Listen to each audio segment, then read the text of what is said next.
Hey, what's up? This is Kevin from Kevin's Barbecue Joints. And in this episode, I'm excited to bring you my interview with Ali Khan. He's the host of Cheap Eats, which is a show on the Food Network, the cooking channel. It's in its 5th season. Right now it's on hiatus because of the pandemic. So of course this was filmed during the pandemic. So we go deeply into what he's doing, the projects he's working on, but also a lot of the family time and the restaurants that he goes to in Austin. He's in Austin. So we of course cover a lot of barbecue. He spent a good amount of time in Los Angeles. So we talk a lot about Los Angeles and the Los Angeles food scene and cool places to go, off the beaten path places. He wrote for Blackbook Eats. He worked with LA Taco. He has tremendous food credentials and food knowledge, and he takes that on the road on his show. So I don't want to go too into it because there's a lot to unpack in this interview, and it's better to hear from Ali. He's extremely passionate, as you'll see. You can tell why he's a host, why he has hosting gigs on the Food Network on a number of different shows. I can't thank him enough for taking the time during the pandemic to share his story. The Kevin's Barbecue Joints YouTube show and podcast is brought to you by Treaty Oak Distilling. They're in Dripping Springs, available at treatyoakdistilling.com, as well as AJ's Custom Cookers. That's ajscustomcookers.com. You can do almost anything you need pit-wise. Give him a call, a DM, a text. I have a website at kevinsbbqjoints.com, available on all the social media at Kevin's BBQ Joints. If you're digging this, please subscribe. Hit the subscribe button. That way you don't miss out. I'm doing 2 to 3 of these per week. Get you through this and to also give you lots of cool information with lots of cool guests. But in the end, thanks so much for listening. Stay safe. Good afternoon. Good, good evening sort of for you. How are you doing? About to turn some leftover roast pork shoulder into carnitas tacos. So that's a good thing. I feel like that's what's getting through my days is focusing on the next thing. I'm really cooking. I'm cooking a lot. I've actually kind of shifted my blog content from, going to restaurants to sharing recipes, which is a lot of fun. The Ollie versus the Dome, or were you doing that before? You're doing that a little bit before, right? A little bit before. So we actually did that, obviously like all shows. We shot all that stuff, last fall. And then our plan was to start releasing it the Thursday after Christmas. So we did 12 episodes, which actually took us right into the heels of the beginning of all this stuff. So that was a new series. And then that channel I started as a collaboration with myself and these other guys who did a little food series in Austin called Bitesize ATX. Oh. So we teamed up to create this channel where we could create lots of content and shows. So we started with 12 episodes of Ali versus the Dome. Now we're running a new series called Bitesize, which is these 1-minute shorts of restaurants all around Austin, and then hopefully eventually we'll be able to take it to other cities as well. Oh, cool. And my blog, Bang for Your Burger Buck, is where all these recipes are landing right now. But how are you doing mentally? How do you feel? Like, is each day different for you? Are you feeling cooped up at all, or do you get a chance to go out I know you have a son and your wife. Do you guys? Well, that's the first thing. So it definitely feels like Swiss Family Robinson. So I am married, I have a son. It's interesting. My wife works at the school that my son attends. So he's homeschooled. My wife's working from home because, school is essentially gone remote. They're not, the campus is shut down. So we're all figuring it out, working from home. What's been kind of cool is, the last few months I've been in the zone of like coming up and pitching new show ideas. So it's kind of cool that they're here and they get to kind of see me at home. I'm not just by myself. I mean, of course, it's funny, we're a squad of 3. So, it's, we're around each other all the time, but it's kind of crazy. Like, I feel like this is going to be a time we'll actually look back very fondly because we spent a lot of time together. I've spent a couple years on the road, which is hard. And, maybe I'm making up for it. I mean, we went camping, which is a big stretch for us. We don't do that kind of thing. You did? Yeah, it was for my wife's birthday. So, they did have, I think at the time they still had a couple Texas camps open. And obviously you can imagine they're pretty, fairly spread out. We weren't on top of people or anything like that. So we went camping for the first time as a family. That was fun. Nobody slept in the tent. It was very cold, oddly enough. Obviously we've been cooking a lot, which has been neat. I don't know, we're just, my wife and son will go for bike rides and we kind of kind of find a moment to say, hey, let's all go out for a walk. I mean, thankfully the weather, it hasn't gotten hot yet. You know how I know, I know how it gets. It gets nasty. yeah. And I agree with you. I think that this, like, as much as awful as this is, as terrible, as scary this is, it has brought us all closer together, and like as a family. And even I've taken my mom. I'm taking care of my mom right now, and I'm living with her. I've taken her on rides to friends' houses, and then they've come out 8 feet apart and waved. So it's become like a thing, and so you start to want, like, you realize a little bit more what's important. Well, I think we both haven't exactly explicitly said it, but let's just put our cards on the table. We're healthy right now. Yeah, we're healthy. We're healthy. We're around family, and that's, if there's anything that this should be the wake up call for, is that health is where it all starts. And when health goes, and the world stops. Exactly. Individually and collectively. And I think, we are fortunate to be healthy, but we understand collectively, in order to stay healthy, we have to do this thing. And so, yeah, I mean, I guess in a way, not so bad. I mean, look, it is hard. There are a couple jobs and stuff I had that I was chasing after, projects that were, we were starting to materialize, that it's hard to say if they're going to come back because everything has changed so much. What's the atmosphere at the Food Network and cooking channel? Like, are they like skeleton staff just running things? Like, I always wondered how, like, what even NBC is, like, what are they doing? Are they just having a small team that's... It's funny, like, without having, when I talk to, like, people I know who work at the network, everyone's working remotely.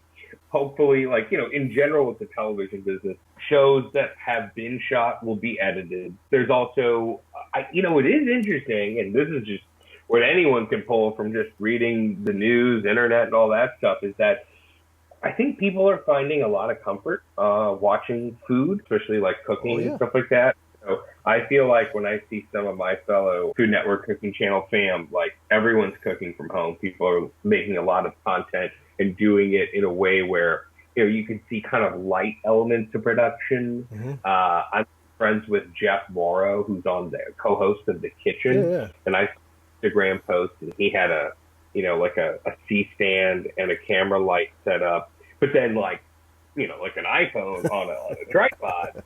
I mean, but and the caption said "camera guys in the van." So they're creating content in a way that's, appropriate for, like, the, social distancing and the health measures you have to take. I mean, basically, people are cooking in their kitchens, turning their kitchens into a studio. And I guess this was a good time for them to come out with the app. I wonder how many people have signed up beyond what the total, because there was a big push at one point for the Food Network app, and is it called the Kitchen app or something, or I forget what, I didn't remember. Yeah, Food Network in the Kitchen. In the Kitchen, exactly.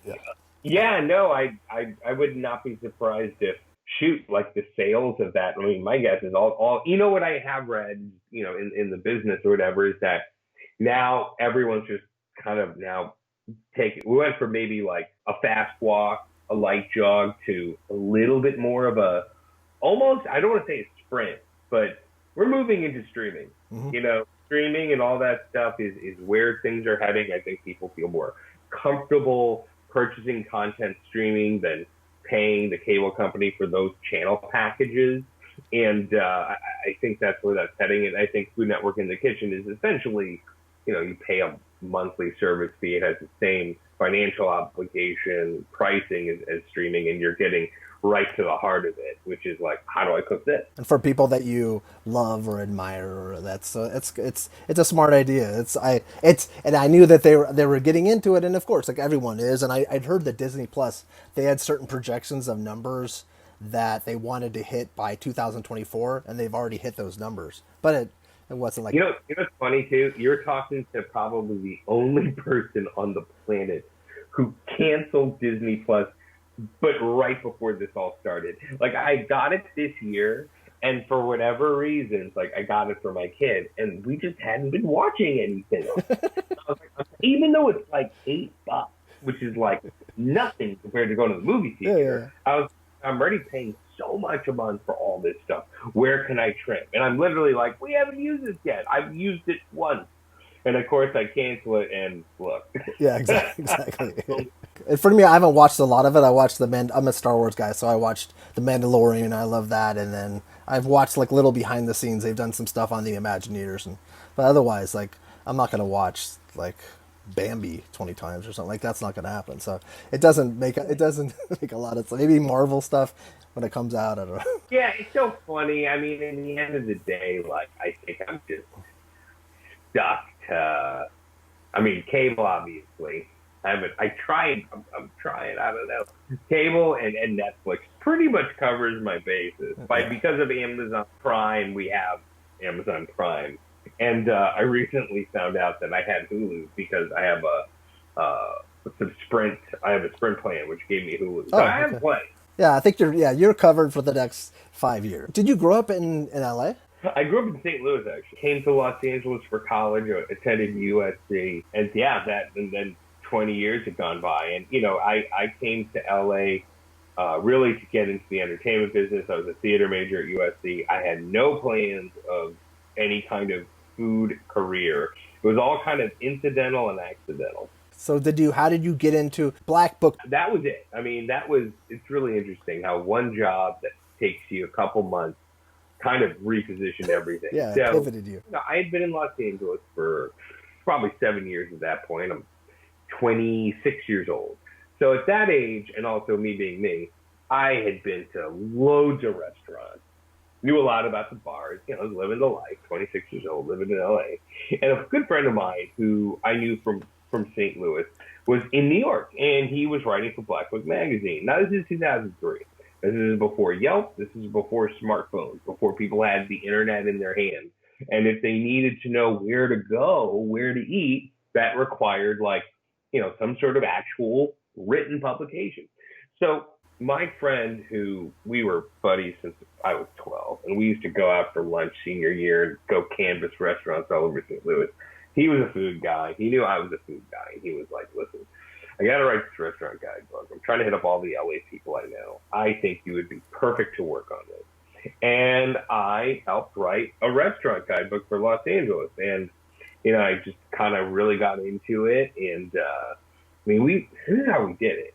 Yeah. I knew, but we drove around the city just trying places. You know what I mean? Like just go down like to Santa Monica and just try. Pretty much. We were all assigned territories, and because I had gone to USC, I had South LA, and I also did the Valley. And I said it was accidental and incidental. My thing with food. My sophomore year at USC, I went to a restaurant called La Taquisa, little neighborhood restaurant. And for people who don't know, USC is in really the northeast corner of South Central Los Angeles. So predominantly Latino, African-American neighborhood, and a lot of great eateries, humble eateries that reflect that neighborhood. For sure. So I had a friend of mine tell me about a place to go eat at. And it's at the corner of Figueroa and 30th, which is just off the main campus at USC. And there was actually two Mexican eateries there. One was called Chano's. And Chano's was where every USC frat kid, sorority girl, every freshman knew about, okay? Like every kid from Orange County or Ohio would go to. Now, across the street was La Taquisa. Now, La Taquisa was a spot that if you were from the neighborhood or a little bit more in the know, you would go to. It was a little more expensive. There wasn't a drive-thru like Chano's. I went in there, and because my friend Cisco said, you got to go eat there. La Taquisa's the jam. Walk in. First thing I see is a trompo of an al pastor. Oh, nice. You know what I thought of coming from the Midwest? I was like, oh, shoot, is that like a spicy gyro? Because I grew up in St. Louis. A lot of people would think that same. Well, that's where it all came from. And that's, right? if you know the history, yes, it is, yes. Yeah, right? So first I saw that, looked at the menu, at the time, being a Midwest kid, I was like, let me get a burrito because burritos are bigger and bigger is better. So I get that al pastor burrito. Great salsa bar. I'm getting all the good spicy stuff. And I swear, just like wandering around looking at the wall, this is a real neighborhood spot. It's actually kind of gotten done up over the years. It looks a lot nicer than when I first went. But on the wall, way back in 1996, was a framed article. It said counterintelligence. And it was about mulitas, which are corn, corn tortilla quesadillas. So super thick. and really stuffed with meat and cheese and guacamole. But tiny and it was, guys, yeah. Exactly, right? And it was written by Jonathan Gold. And first of all, it was called Counterintelligence. So I was like, well, that's really cool. Yeah, that's it. Yeah. And I read Jonathan Gold's article. And, it didn't happen right away. But over the years, whenever I could see Jonathan Gold, I'd be like, all right, that's a good sign. Yeah. And, years later, of course, him winning a Pulitzer Prize. And, if you ever see the documentary, which is phenomenal. It made me so sad, though. But it's so great. I saw it actually after he passed. Well, see, that's the thing is then I saw it before he had passed, and then to look back at it now, it's really quite remarkable. So that, it's funny. I think it was look, when I came to USC and LA, I just wanted to explore LA in the city. And I really did it through food. Like my freshman year, when I turned 19 on my birthday, I made all my ding-dong friends go to Chinatown and go to some, little dumpy spot off Broadway, and I made them eat like Peking duck. Now, this is 96. This is like before foodies were so intertwined with a younger generation. Like, I was a weird anomaly to be this food obsessed back then. But yeah, that was a big part of it. And in writing Blackbook and really just being a guy who loved exploring a city like Los Angeles through food, that's how I think earned my stripes with having, a working knowledge of food. And great knowledge, because it's so diverse too. LA is so diverse, and it's spread out, and it takes like you have to explore, like you were doing. You have to want to explore too, because it's not all in one place, or it's not all in 5 blocks. It's everywhere. It's funny. I kind of told people, because you meet so many people who are transplants in LA, and you meet the New Yorkers, you meet people from Chicago, and they'll be like, I don't get this place. It's not obvious. Like if you go to a place like Chicago and you go to the Little Italy, or where the Polish neighborhood is, Ukrainian Village, it's quite obvious. New York City, it's quite obvious. But in LA, it's so anonymous, and you have to roll the dice on walking into that strip mall. And, what's been amazing is because of, I know people love to trash Yelp, but it never hurts to have a little light point you in a direction. You still have to try the food and make your own decision.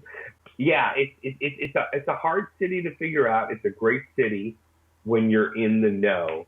And, it's just, all the way up until my last year there, I was still finding places that I was like, what the hell is this? Yeah, I've passed the place so many times, and then I finally went there, and I'm like, oh my god, I could have come here 5 years ago. Mind blown, right? Blown, yeah, definitely, and that's what makes it special, and that's what also makes it sad about what's happening now, because a lot of those places might not make it through this. Hopefully they will. It depends on the landlords, it depends on their situation, it depends on a lot of things, but that's also something. But how did you? So we can get to that later. But how did you get from there? Then did you? You were connected to LA Taco too in some way, right? Oh yeah. So I worked on Blackbook, right? And one of the founders of LA Taco, Hadley Tamaki, also worked on Blackbook. And so I knew about LA Taco since inception. I remember when they started it, they were like, hey, you should come and write for us and stuff like that. Now, here's the thing. Even when I did the Blackbook Guide, my impetus was always to get in front of the camera, and I never wanted to let that dream go. So what happened was, even before I jumped into the LA Taco world, around 2004, which was when the book came out, I came up with a food show concept with a co-host who happens to be Jeff Mauro, who's on The Kitchen. Oh, really? Oh, yeah. So we pitched a food show for a couple years. His cousin went to college with me, and he was a screenwriter who was doing really interesting things at a young age, and was like, listen, let me try and figure something out. So we did the Hollywood Hustle for a couple of years, and really, I started this whole line of my life, my career, where I was like, okay, let's come up with this food show idea, let's shoot it, and let's get it into people's hands. And this started out as a DVD, and then eventually turned into a YouTube link. And it became, and as I kept pushing this career path along, Instagram fell in, and blogs fell in, and Twitter fell in, all the way up until when I discovered the company Taste, and I started using their video app when that was available. And that was a whole 10-year journey. And then along that way, I started doing some stuff for LA Taco. LA Taco has grown too. What's interesting with this stuff is, it just doesn't happen. Say you do it every day for a year. That ain't exactly it. And you may not be making a dime off of it. So you have to really kind of have a couple things on the burners, And, but yeah, I knew the LA Taco guys. I watched them grow. And then as I just developed my own channels and grown my own channels, you realize and appreciate like a great media outlet that LA Taco is. And they're continuing to grow too. But yeah. And their list is always impressive. It's such a, it's definitely, there's not many, like I like lists and don't like lists. I like to look at them, but sometimes I like to look and see what they've omitted for some reason. I don't know why. But then with LA Taco, it's perfect. They're dead on. It's their LA Taco, and even for me, like, so, before Cheap Eats, there was Bang for Your Burger Buck, right? And that's the name of my blog. And it started as a burger series in LA. And it was very much a reflection and reaction to, in Los Angeles, a restaurant can blow up and get a lot of hype. And Umami Burger was one of those places. Oh, yeah, for sure. When I went there, I was like, this is good, but it's not as good as everyone's making it out to be. And also, LA, like, it's very easy to go to a place like Los Angeles. And this is like what Jonathan Gold would say. You go to Beverly Hills or you go to some posh area and you find an exclusive, expensive restaurant and you go, okay, this is it. And there's so much more to LA. And, one can say, here's the ultimate example if you want to talk about Los Angeles, Tito's Tacos. Now, people love Tito's. I'm not one of them. I'm not either. I hate to say that. I guess this is the first time I've said it out loud. Oh, yeah. I mean, I went there once and I never felt the reason to go back. Now because it's still around and it has significance. Even if I don't like food, that doesn't mean the place doesn't have significance. But it's just amazing to me because, tacos I love? I like the tacos you get in Mexico. And I'm chasing after those kinds of tacos. And you can find that in Los Angeles. Dare I say more so than probably any other city in America. Oh, yeah. Easily. I don't know. Some of the best places are like in the scariest like parking lot of a tire place, like south of Silver Lake, where you can hear like that's like places like that. And I'm like, okay, well that and like the sauces are. One time I think I ate honestly 20 tacos from there. It was so good, and I felt awful after, but it was wonderful. And that's what makes it special. You don't have to necessarily go to the fanciest place in Beverly Hills. And I know people that think that they're, I hate the word foodie anyways, but think that they really know a lot about food, but they just go to Spago every week. It's like their thing. Like, and I'm like, of course, Wolfgang's, he's a stud. He's done, like, he's an icon, but still, it's not, there's a lot more LA than Spago. To this day, I still remember having this conversation with someone who lived in Los Feliz, and there's a restaurant there called Mexico City. Yeah. And I ate Mexico City, and I was like, it's not bad, it's not great. And at the time, to me, it was more money than I felt comfortable spending when it wasn't a Spago, when it wasn't like, oh my God, you got to cross this off the list. It's okay. It's convenient. And what got me is in LA, even though it's absolutely not convenient to drive from Pasadena to Inglewood, but you live in a city that has some remarkable restaurant that specializes in a cuisine and a region of it and a specialty that is so hard to find. That's so elusive. And yes, it might be 2 hours in traffic each way, but for somebody who's in freaking Oshkosh, Wisconsin, they might as well take a trip to Mexico. And I remember having a conversation with someone, she's like, well, why would I ever go there when I can just go to Mexico City? It's right around there. And it's like, yeah, well, I mean, maybe you can just learn to cook at home, because if you want convenience, your kitchen's a lot closer. But well, the one time I did go to Mexico City, because I lived in Los Feliz for a little while off of Griffith Park, but I worked in the Valley. But I went there one time by myself to write, and in like a side room, they have like a special room. It was Marilyn Manson and his entire band and Rose McGowan. It was just like such a weird, I kept looking over, like I can't, and like it was at the time when he was Satan to everyone, like he was at the top of his, and it was just weird, like I'm eating at Mexico City and it's okay, it's not the best food, and Marilyn Manson's here, and it was just a bizarre LA experience. That's all, this is why I never really cared for Dan Tanas, and people, I've read so many articles about Dan Tanas, articles in the New York Times. I've read Jonathan Gold's piece. I've had fights with people who are like, you know, Dan Tanas is great. And I get that it's been around and people have had a lot of impressive memories there. But it is a place where celebrities eat expensive scampi. And I'm not a celebrity. And I don't want to spend $40 on lackluster scampi. And that's where LA Taco has such value. I agree. Because, you know, yeah, of course, it's remarkable to see a Laker eating shrimp scampi. I saw Magic at Dan Tanas. The only time I went, it was like I saw the most famous people I've ever seen, but the food was unremarkable, and I think we were tucked off. It was with our family, and we were off in a corner that was uncomfortable. And you go there, and it's like, this isn't just Dan Tanas, but this is LA. In LA, you can go to these, you know, posh places, and you're treated like a second-class citizen. And what's great about LA Taco is that you realize that there are parts of the city where, you know, it might seem a little rough, but it's where regular folks eat. And that's become a big through line for me. It's like, that my most recent epiphany with barbecue here in Austin, because of course, you know, you can go to Eric Franklin's and spend all day waiting for that, or you can go to other places like a barbecue that are very well heralded, and also there's a little bit of wait, and you know, you got to deal with some stuff.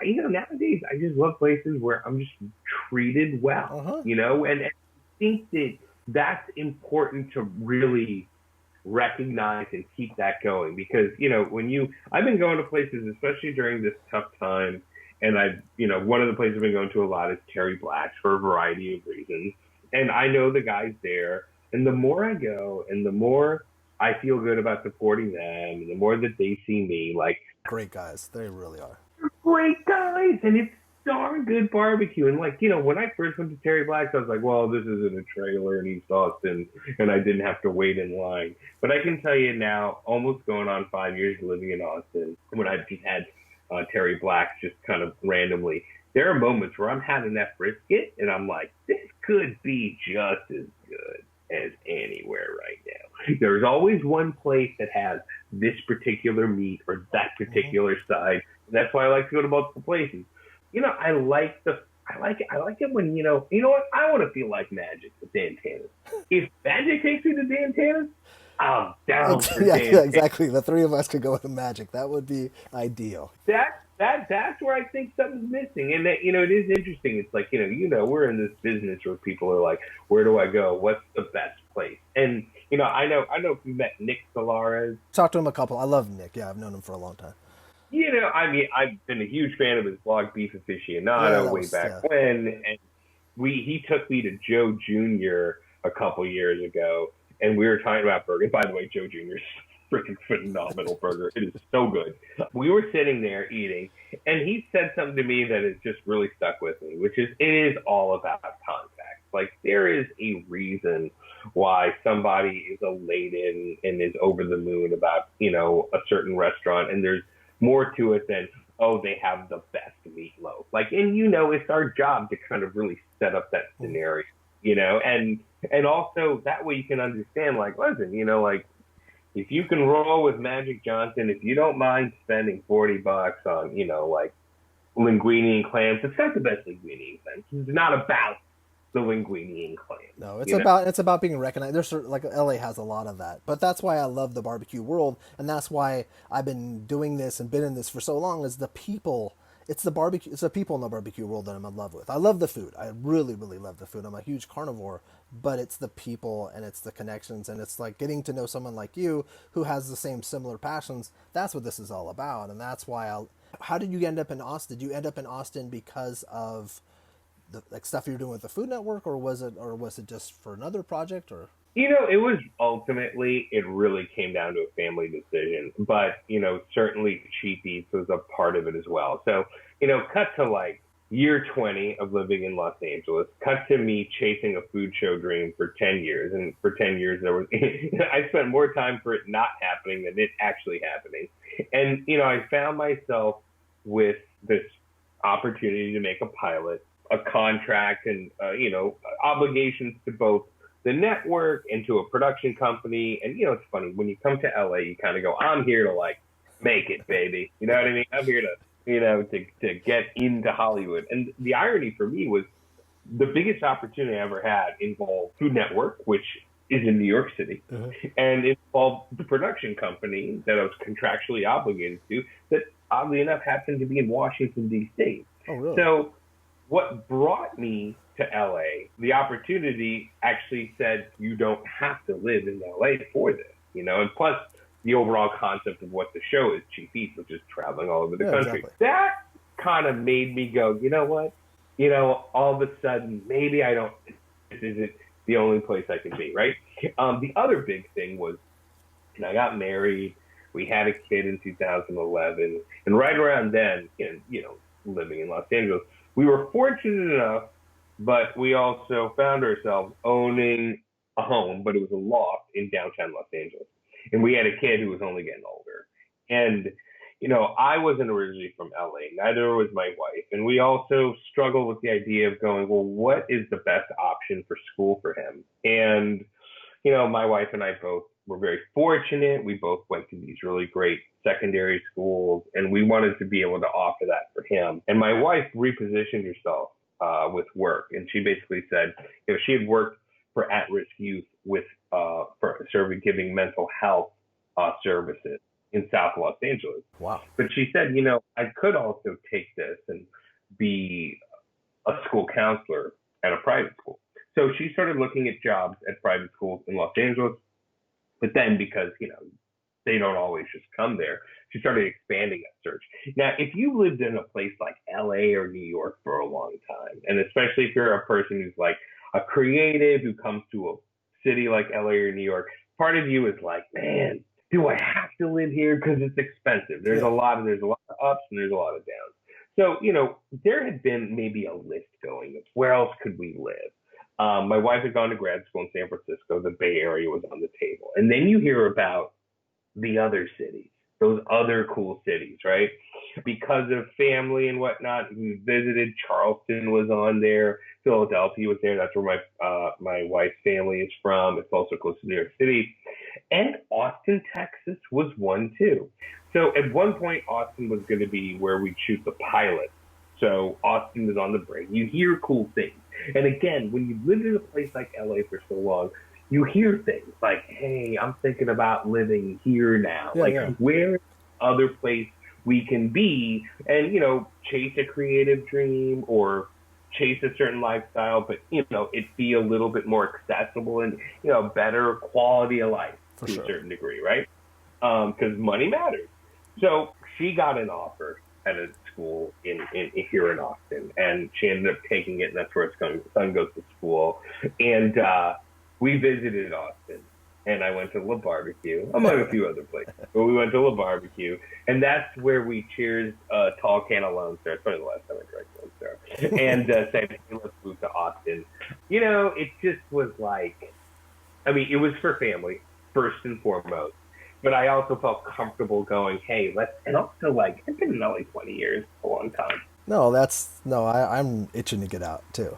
It just there's a certain moment where you have to. Now that, now that I've been here a while, and when I come back to LA, there's parts that you miss. To a certain degree, I guess, the grass is always greener. One thing I'll say about Austin, I have no problem saying this, it's got such an amazing reputation for a food city, but one thing it is not is a huge diverse city. So I think places like Houston get the short end of the stick, because when I hear about places in Houston, I'm like, oh, it sounds like LA. Like the sheer depth, a big part of the formula of a great food city is having a diverse city, a large city. And that's why Chicago is so great. And that's why it's not just, New York City is an amazing, iconic city for restaurants.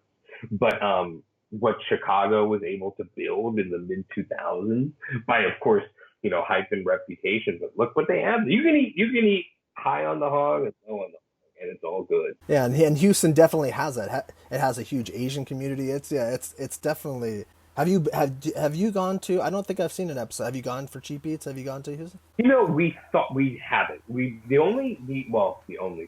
Dallas, we did San Antonio, and Austin. This first season, we thought about doing, literally Houston was on the table. And what happened was and this was me only living here for a couple of months. I said, well, I feel like Austin and Houston are too similar. And I think that's when we pivoted to Albuquerque. Looking back, I realized how there was an opportunity lost because, it's funny. In the Austin episode, we featured a great restaurant here called Evangeline that does Cajun Creole food. Knowing what I know now, I would have saved Cajun Creole for Houston. Nothing against Evangeline. Curtis is, honestly, I mean, you want to talk about context? You got to go see Curtis Clark at Evangeline because he's got this handlebar mustache. He's a real trip.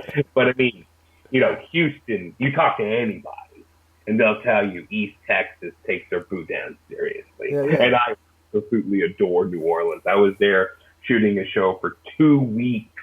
And I mean, my God, that could be my number one these days, just because it's such a unique as it was to eat barbecue at La Barbecue, at a East Austin trailer, having Central Texas barbecue. I mean, think about the entire city of New Orleans.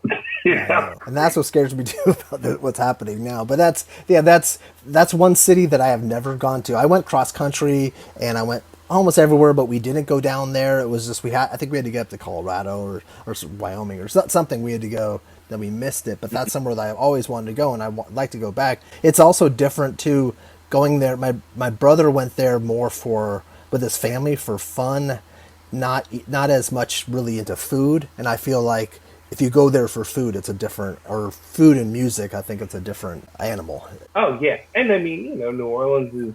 They've had their highs and their lows. There's a really great book called The 10 Restaurants That Changed America, or America's 10 Best Restaurants, something like that. And it's really a book about historical restaurants throughout America's history, right?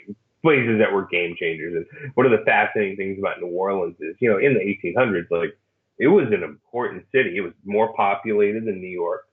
It was, kind of in a, quote, financial heyday.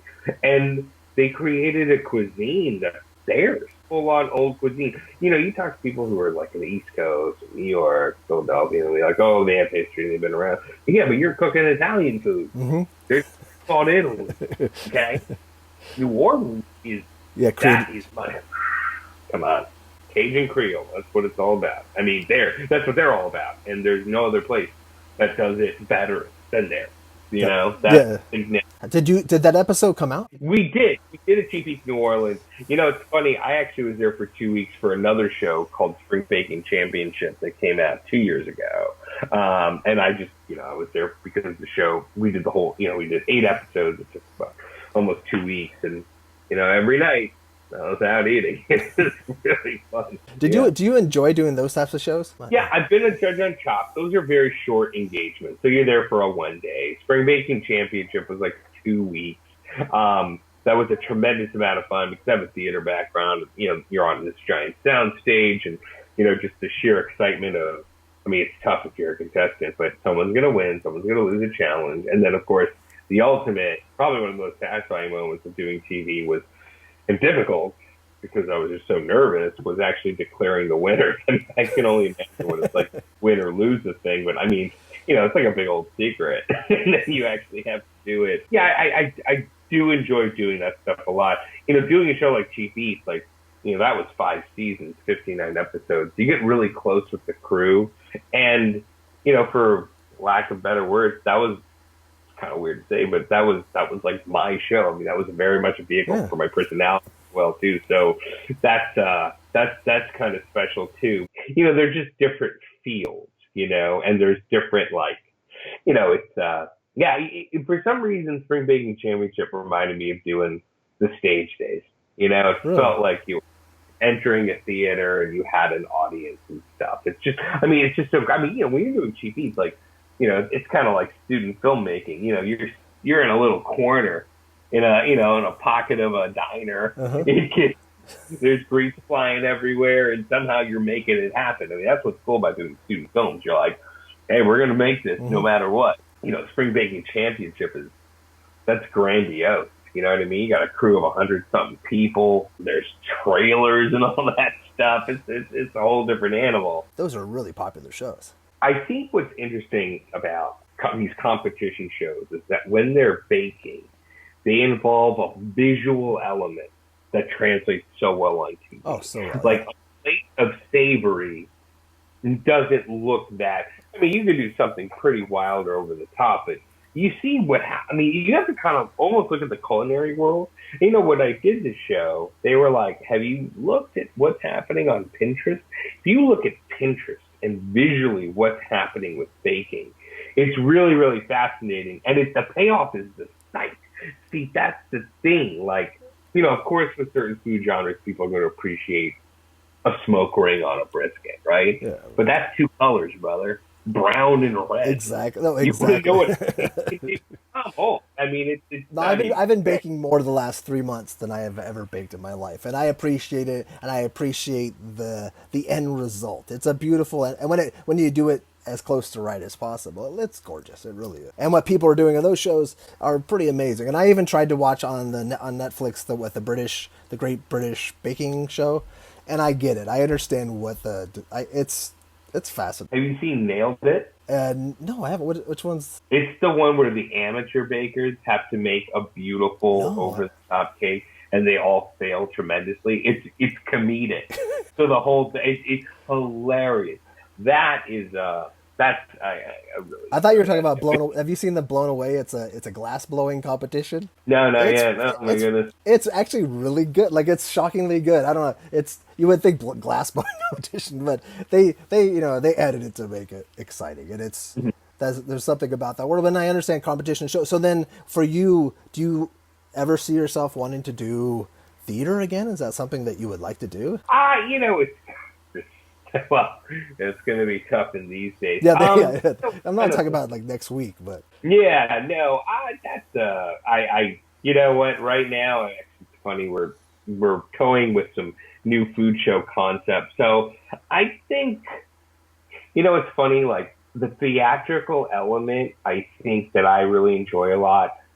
Served me well as a host with certain stipulations in the show. Like, I honestly, like, a competition game show has such stakes, and that's what I love to play out. Like, you know, when you're doing a Cheap Eats show, it's like, you know, you're exploring and, you know, having conversation and learning and understanding what are the components of this dish, what makes it taste so great, so that when I eat it, you saw why it's so great. But, you know, I think it's just more a matter of like the theatrical play, hosting shows where there's going to be someone's going to win, someone's going to lose, or the comedic twist that happens in it. You know, these competition shows, you're always like kind of interviewing people while they're doing all the crazy stuff. And you're like, so how's it going? How do you feel right now? And, you know, you're squeezing all this great juice out of them. I just think that's where I find some similar satisfaction in it. But I got to tell you, no, I have no plans to return to the Great White Way anytime soon. Let's talk about all the stuff that you've done, at least recently. You said 5 seasons of Cheap Eats. I probably have seen 3.5 or 4. Like, there's so many, and you are incredibly engaging, and you make I think that the best thing about a show like that, and someone like Guy that does, it's making the people feel really good. And it seems like I've noticed that that's something that and sometimes you could tell that people, or maybe more amateurs, they tend to focus more on the food as opposed to the person. And I feel like you've always, and that's what, and then you actually make the person want to go to that restaurant. Can you think of any, I guess it's tough because now everything's kind of semi-closed, but even within Austin, are there places that you would recommend going? Yeah, you know, I mean, like, a big thing for us too is like, what are we cooking a lot of? What are we missing when we're going out to eat? So, you know, out the gate, like, I don't make pizza. So we're definitely, we've hit up some pizza. We hit up sushi. Those are things we were absolutely craving. What do we get? Oh, you know, I have a soft spot for burgers. And lately, I posted this thing. You know, it's funny because you live in California. When I moved to LA, coming from the Midwest, I grew up on Steak and Shake. So when I came and I had burgers in LA, I was like, okay, you know, these are pretty good, whatever. And there was the whole In-N-Out phenomenon. And I was kind of like, okay, I guess I get it. I don't know. I started to work with the secret menu and stuff. For whatever reason, here in Austin, when I have In-N-Out, it just makes me, I don't know, nostalgic or something. There's something that's happened where I've become pro In-N-Out. Okay, A. B, I have an In-N-Out burger that I have. It's my order. Years ago when I was doing Bang for Your Burger Buck on LA Taco, I did an In-N-Out edition, and I was like, listen, don't think it's just about the 3 burgers on the menu. There's more to it than a double double. So I made a case for getting a burger called, at the time, I think it was a 4x1 medium rare, lettuce, tomato, raw onion spread. And because I'm a Midwest meat and potatoes guy, and I always kind of question the ratios of In-N-Out because the patties are small. Yeah. Steak and shake, you get more beef up in there. So, anyways, here I am, In-N-Out. I think it started in December, and I kind of came upon it, and it is just the bee's knees. I think I retweeted this. It's incredible. So this is a more modest version, but I go to In-N-Out. I get a 3x1, 3 patties, 1 cheese, animal style. So that's the mustard spread. That is extra spread, pickled, and grilled onions, to which I add light lettuce, tomato, add raw onion. So it's a double onion hit. I add chopped chilies, and I asked for, I think, extra spread. I think I have plenty of spread, but because I love that. And even the chopped chilies for people, a lot of people don't even know. To be honest, embarrassingly, until last fall, I didn't know you could get chilies at In-N-Out. I didn't know about it. Well, I knew about the chilies because I saw it there as a side. I didn't know they would put it on the burger, but thank you, Reddit, because I posted a thing about Reddit, and that's how it really accelerated my In-N-Out. I've also done the same burger, but 4x2, which is just insane. Like, that's a little, you got to really want it. You can't eat fries if you get that, but it is so damn good. So I've gotten that twice now since this pandemic has happened, that In-N-Out burger. It is. I'll put a link to your Twitter post of it. Do you put it on Instagram too? Maybe you did. I don't know. I'm not. Yeah, and what's crazy is like the numbers on that thing are insane. It's like the most successful post. I think it was the most liked tweet I've ever sent was that burger picture, and yeah, the Instagram did pretty well too. So yeah. Well, because it looks so unique too. It doesn't look like In-N-Out. It almost looks like, I don't know. In-N-Out had a baby with like a sloppy Joe, but not quite. It doesn't look like it, but it's sloppy, but not sloppy. It's beautiful. It was really good. It's really amazing. It looks different. I mean, and I'll tell you, like, normally I'm an advocate for eating it in the restaurant, which you can't do. No. And then I'd say, if you're going to eat In-N-Out, you have to eat it right away. It's just like sushi. It doesn't travel. These are different times, but what I do is I will take it out of the wrapper, turn it around, because that backside is what's soaking. And that's outstanding.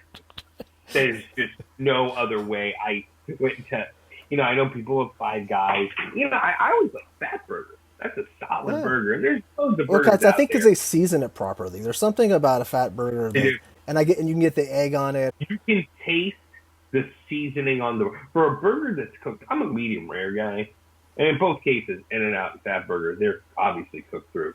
But there is something about Fat Burger's seasoning. The way I would do it, I would get a double fat. I wouldn't even get the cheese because I like that crust on the burger so much. Good. Yeah. Lettuce, tomatoes, mayo, relish, all the other stuff. That's a solid burger. Very. Wait, so when you said Steak and Shake, is that Freddy's? Have you ever had Freddy's? Isn't it? It is like Freddy's. And what's funny is, I guess, you can't go home anymore. I've been back to Steak and Shake. I had Freddy's. They're okay. Growing up, I absolutely adored it. Now, there's this show I did called Best Thing I Ever Ate. And for the hamburger, I featured a place called Carl's Drive-In. It's in St. Louis. It's not actual drive-through. It's a drive-in. It's an old-school spot. Okay. They smash their burgers, which has obviously become such a huge phenomenon in L.A. 5 stools on each side. In the winter, there will be people outside. A St. Louis winter.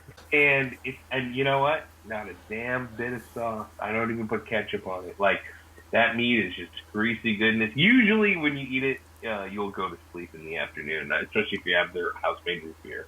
But that's a phenomenal burger. That's something else. But Steak and Shake, what's funny is, little known secret, Shake Shack was inspired by 2 St. Louis things. It was Danny Meyer, the founder of Shake Shack, restaurateur. He's from St. Louis. I didn't know Danny was from there. Yeah, he is. He went to my rival high school. I mean, he's older than me, but Yeah. he basically took this place, Ted Drew's frozen concrete custard. There's the Shake, and then the Burger Shack was very much that style, Midwest style burger, smash burger, or whatever. But yeah, Carl's that is the ultimate like burger of my youth. I have not. There are a couple places in LA I really need to try burgers and never say die. There's a couple. One of the LA taco guys is gonna take me to one of them. Trips. That was one he was supposed to take me to. Just haven't gotten around to it. But those Yeah, that burgers. guy. Actually, I had him at Smorgasburg. I was at Moo's Craft Barbecue, and behind they were doing something with George Motz was there, and so he was doing Oh, the legend. There you go. with Trip Burger. They're doing a whole kind of thing, but I've never been. He's over at like a Trader Joe's somewhere in I think Culver Yeah. City or somewhere like West LA. And then Burgers Never Say Die. I've had them in Glendale at one of their pop ups, but now they're in Silver Lake, and it's just people like they get ruined a lot on Yelp, of all things. But it's just because it's different now that it's in an actual location as opposed to someone's backyard or someone's. It's Yeah. it's tough. But LA does have a lot of things with the underground scene, which is kind of cool. Austin and Texas has a lot of pop-ups, but they're not like the underground thing is really It's amazing. not as populous of a city is the thing. You know what I mean? Like it's like Austin, everyone's heard of it, but in the end of the day, like you can't. I mean, when you compare the amount of people that just live in LA or Yeah, New York, you know what I mean? It's different. It creates, I think, different economic opportunity. It also takes 2 hours to get anywhere. Yeah. Well, and the health department is really really tough. It's tough in Austin. Like I had to deal with that a little bit when I was there, but they crack down somehow. It might be different now because of the COVID thing, but I think that they could like for some reason someone would pop up and next week. Maybe people will rat on people, but the health department would be there like like 5 days later. Like it's amazing. Whereas in Austin, I think you can get, or like in Texas, probably get away for a couple months before people would. Yeah, they don't have that kind of restriction, for better or for worse. For better or for worse. Probably you know for what worse. I mean? Let me ask you this, because you worked at John Mueller. Is there any barbecue in LA that I should consider eating at? I mean, I used to go to like, the old school spots like Phillips and Woody's way back when. If you the Central Texas style barbecue, like I mentioned, Moo's Craft Barbecue, they were at Smorgasburg. They're not. Smorgasburg isn't open. Moo's was doing a little bit of like the curbside thing, and they've stopped. But they had a line of 2-3 hours long. It started at 10 o'clock. The line would grow. They're doing their own like sausage from scratch. The brisket. Andrew got so good at, because a lot of these people like Andrew would go for work to Austin or to Dallas or places, and so he fell in love with Central Texas style barbecue.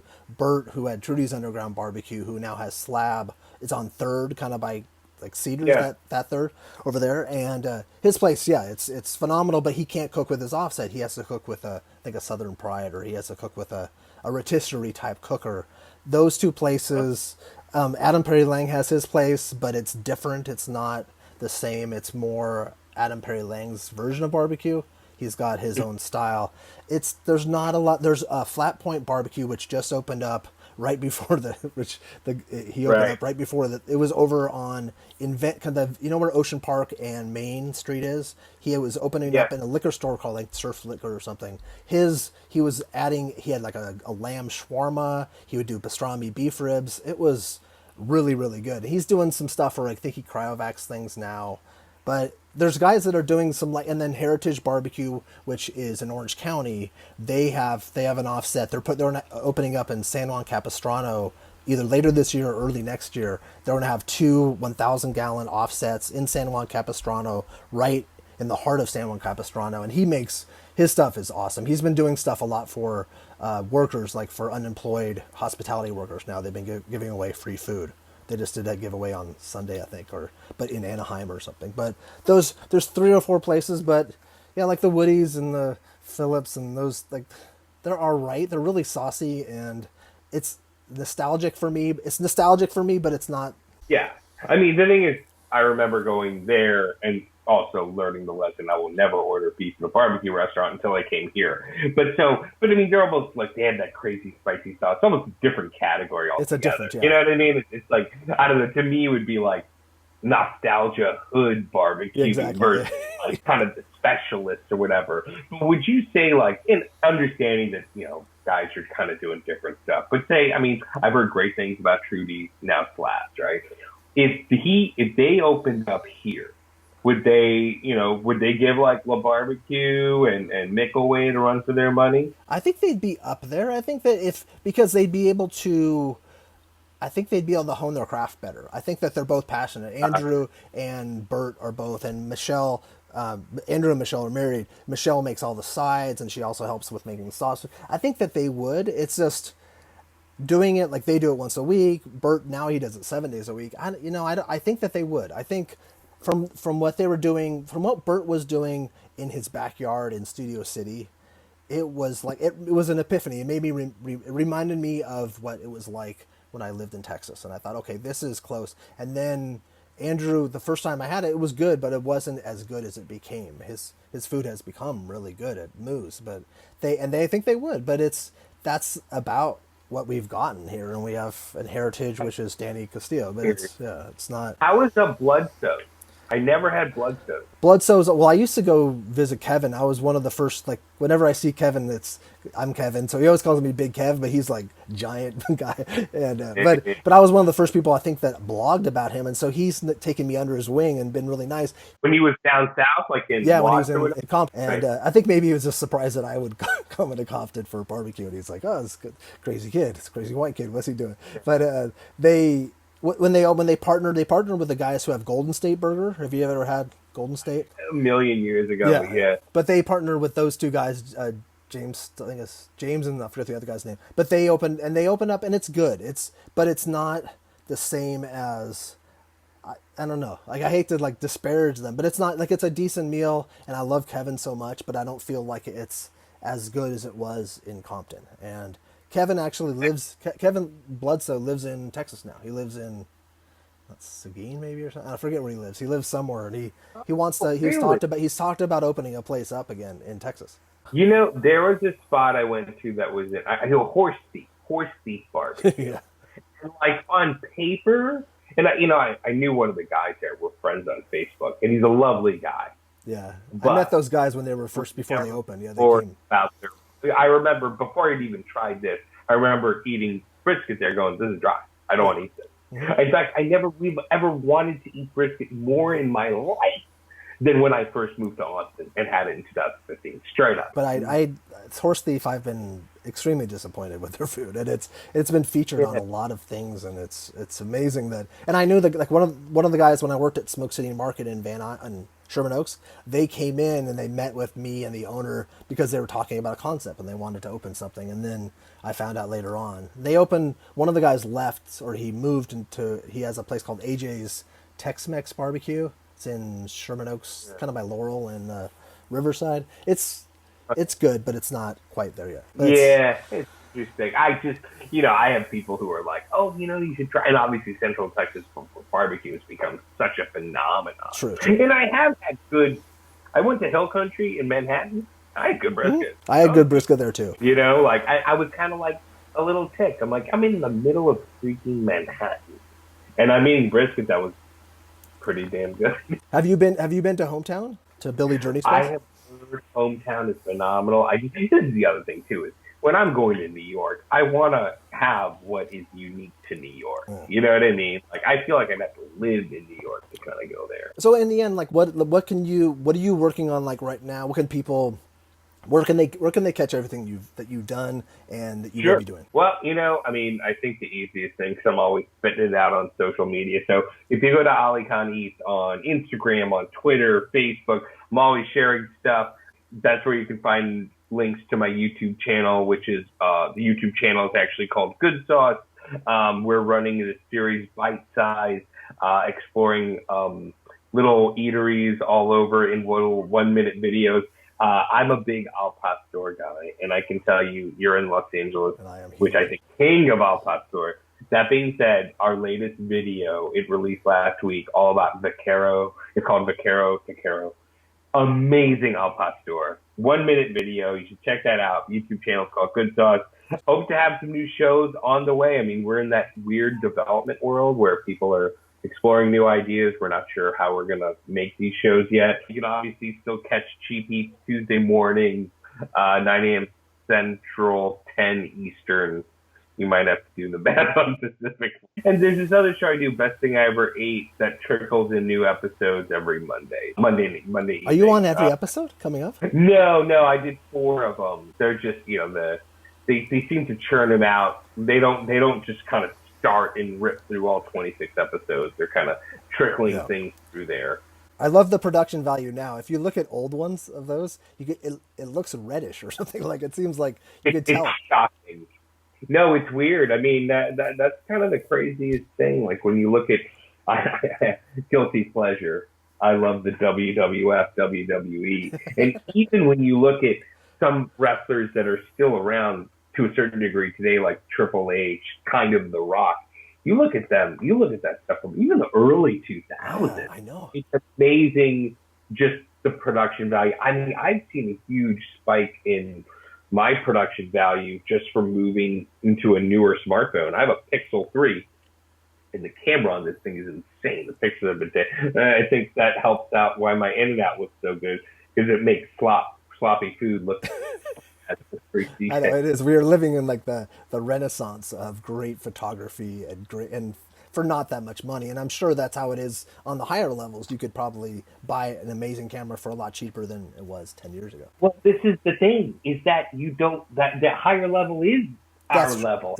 It's just at this point, no one's, I mean, then you just need lighting. I mean, yeah, it's honestly, to tell you, in this business, technology has changed everything, and the expectation of what people have and what can one create. Kind of like what we're doing right now. Exactly. Well, it was so great to finally talk to you. It's interesting conditions, but this is sort of the way people are communicating these days anyways. But stay safe, enjoy Austin, enjoy your family, and when I'm out there, when this is all over, I'd love to get some food with you. Yeah, and if you come out to LA, let me know, and we'll get some spots, because I'll take you to some barbecue ones. Oh, that'd be great. Thank you so much, Kevin. Thank you. Take care. Have a good week.